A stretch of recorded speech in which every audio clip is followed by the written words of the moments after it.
When you're travelling at up to 30 k's above the speed limit, you need a clean, smooth road.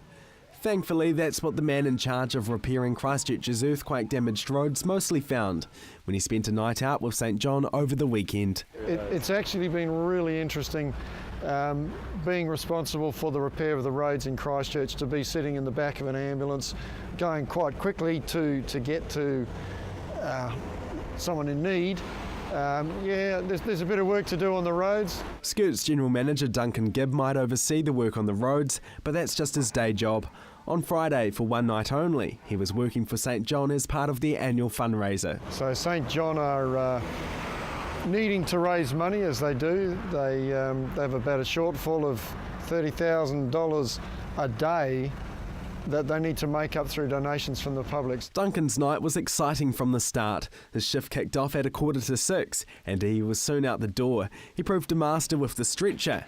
His first job was to help a woman with stomach pain. Later he helped take another woman with cardiac pain to hospital. And then we got to see a home birth, and we were there to help if it was needed, and the midwife was able to deal with that, and the child was delivered healthy and happy, and that was really great. So we've seen a bit of variety, and this is what these guys live with, which is an incredible amount of diversity and variety and challenge.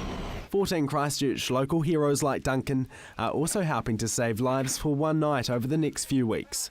St John is only partly government funded, so each participant has the goal of raising $5,000.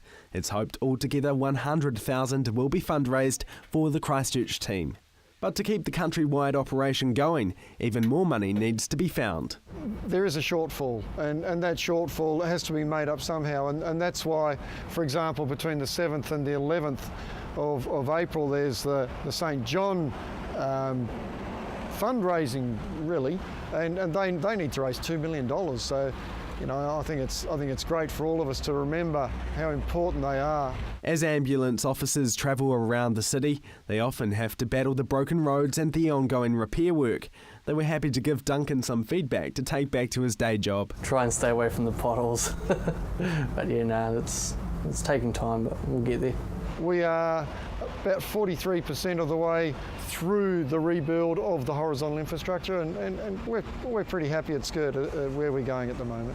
Roadworks aside, Duncan's work on the job received the approval of his ambulance supervisors. If we've asked him to do something, he's done it, and he's been quite good with interacting with the patients too, so it's been awesome. Skirt's work on the roads is due to wind up in 2016, so perhaps Duncan's next job will be working out of one of these. Marcus Gibbs, CTV News.